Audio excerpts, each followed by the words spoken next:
છેલ્લા 2-3 મહિનાથી ગાજ વરસી રહી છે, કારણ કે મુખ્યમંત્રી લેવલથી સીધા જ વય નિવૃત્તિના આદેશ છૂટવા માંડ્યા હતા. નર્મદાથી તેની શરૂઆત થઈ હતી, પરંતુ હવે જે કેટલાક એવા ભ્રષ્ટ અધિકારીઓ છે જે કાયદાની આડમાં બચી જતા હોય છે તે હવે નહીં બચે, કારણ કે ભ્રષ્ટ અધિકારીઓ હવે તેમની બકરી ડબ્બામાં પુરાઈ જવાની છે. ભ્રષ્ટ બાબુઓ પર કોરડો વિંજાશે કાયદાનો, તેમની સંપત્તિ જપ્ત થશે, કારણ કે અત્યારે ચોમાસુ સત્ર ચાલી રહ્યું છે અને આ સત્રમાં ગુજરાત સ્પેશિયલ કોર્ટ બિલ આવી રહ્યું છે અને આ બિલ એવું કહે છે કે જે ભ્રષ્ટ અધિકારીઓ છે, જે ક્લાસ 1-2 અધિકારીઓ છે, ઘણા કિસ્સામાં તે બચી જતા હોય છે અને તેમની જે પ્રોપર્ટી હોય છે તે હવે સીધી જ જપ્ત કરવામાં આવશે. ઘણા બધા એવા કિસ્સા છે કે કાયદાની બારી જોઈને આ જે અધિકારીઓ છે બચી જતા હોય છે, પરંતુ હવે આ અધિકારીઓ નહીં બચી શકે. બહુ લાંબા સમયથી આની જરૂરિયાત હતી, બહુ લાંબા સમયથી માંગ થઈ રહી હતી અને સરકાર પણ આનું એક ડ્રાફ્ટ તૈયાર કરી રહી હતી, કેમ કે આની પહેલા પણ અહેવાલ આપણી પાસે આવ્યા હતા કે રાજ્ય સરકાર આ મુદ્દાને ખૂબ જ ગંભીરતાથી લઈ રહી છે.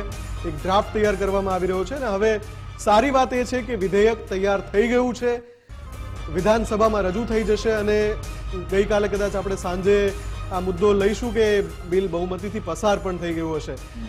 જરૂરી શું છે હવે આ બિલ આવી જાય?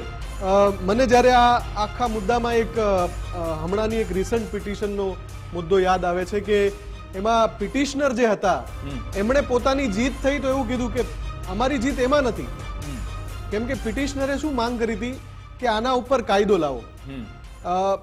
અંધશ્રદ્ધા બિલ ઉપર જ કદાચ એમણે એવું કહ્યું હતું કે કાયદો લાવો અને કાયદો આવ્યો, અંધશ્રદ્ધા નિર્મૂલન બિલ છે એ પસાર થયું.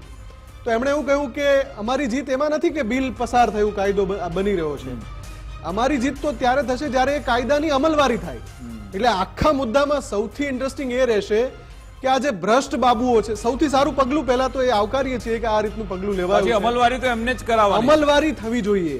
આમાં સૌથી વધારે મહત્વનું છે કે અમલવારી થવી જોઈએ. મુફદ્દલ ગંભીર મામલો એ પણ છે, કારણ કે ઘણી બધી ઘટના બની ગઈ. સુરતનો તક્ષશિલા કાંડ, વડોદરા હરિણી બોટ દુર્ઘટના, મોરબી, પછી રાજકોટમાં ટીઆરપી ગેમ ઝોન, આ બધી ઘટના બાદ હવે સરકાર સવાલોના ઘેરામાં છે, કારણ કે આ બધા સવાલોના છાંટા ગુજરાત સરકાર પર કેમ ઉઠ્યા? આ અધિકારીઓના કારણે. ભ્રષ્ટાચાર તેમણે આચર્યો.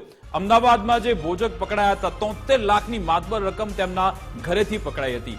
સાગઠિયા કે જે કરોડોના ફાર્મ હાઉસ તેની પાસે જે પેટ્રોલ પંપ છે, આ જે મામૂલી પગારદાર આવી કરોડોની પ્રોપર્ટી તેમની પાસે કેવી રીતે આવી? સાગઠિયા તો હું ફરીથી એમ જ કહું છું કે હિમશિલા જે પાણીમાં તરતી હોય અને એનો બહારનો જે ભાગ છે એ જ છે. આવા કેટલા ભ્રષ્ટ અધિકારીઓ હશે કે જે બહાર નહીં આવતા હોય, એનો જે ભ્રષ્ટાચાર જે બહાર નહીં આવતો હોય, પણ ચોક્કસથી જે સારું બની રહ્યું છે, સારું થઈ રહ્યું છે એને આવકારવું જોઈએ. એટલે જ મુખ્યમંત્રી ભૂપેન્દ્રભાઈની સરકારમાં આ પગલું જે લેવાઈ રહ્યું છે ખૂબ જ આવકારદાયક છે. ભ્રષ્ટ બાબુઓ પર કોરડો વીંજવો જરૂરી છે અને એ પ્રકારનું કામ થઈ રહ્યું છે, એટલે એ ખૂબ જ સારી બાબત છે. બિલકુલ. અને હવે હદ થઈ ગઈ છે ભ્રષ્ટાચાર બાબતે. આશા રાખીએ કે હવે કડકમાં કડક કાર્યવાહી થતી રહે. હવે વાત કરીશું વધુ એક